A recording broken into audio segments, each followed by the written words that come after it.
Captain Anshuman Singh को बीते शुक्रवार को मरणोपरांत क्रांति चक्र दिया गया। राष्ट्रपति भवन में यह पुरस्कार शहीद की पत्नी स्मृति और मां मंजू सिंह ने ग्रहण किया था, लेकिन अब वह ससुराल छोड़कर मायके चली गई। शहीद के पिता रवि प्रताप सिंह का कहना है कि वह सब कुछ अपने साथ ले गई। उन्होंने मीडिया से कहा, हमें आज तक ये पता नहीं चला कि वह हमारे परिवार छोड़कर क्यों गई। इतना ही नहीं, उन्होंने उस प्रेम कहानी को भी झूठा बताया जिसे सुनाते हुए स्मृति भावुक हो गई थी। उन्होंने कहा, 18 जुलाई 2023 को मेरी अंशुमन से बात हुई थी और 19 जुलाई को यह घटना हो गई। हमने इस वर्ष 1 फरवरी को शांति पाठ करवाया, लेकिन वह नहीं आई। वह हमेशा यही कहती रही कि हमें संभलने के लिए समय चाहिए। कैप्टन के पिता ने कहा कि स्मृति यहाँ से मायके जाने के 10 दिन बाद ही स्कूल में पढ़ाने लगी थी। कोई व्यक्ति स्कूल में तभी पढ़ा सकता है जब वह मानसिक रूप से स्थित हो। कैप्टन की मां ने बताया कि उनकी बहू नोएडा के घर से अपना सारा सामान पैक करके अपने साथ ले गई। जब उनकी बेटी नोएडा गई तब इस बारे में पता चला। मेरा बेटा उनसे प्रेम करता था,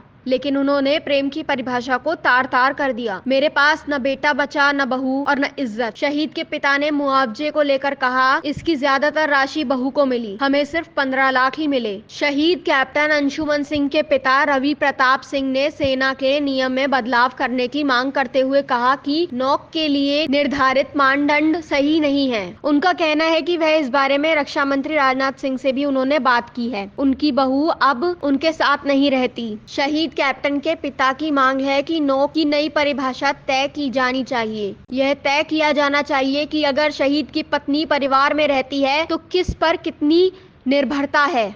अगर शहीद की पत्नी उनके माता पिता के साथ नहीं रहती है तो क्या इस नियम में बदलाव किया जाना चाहिए।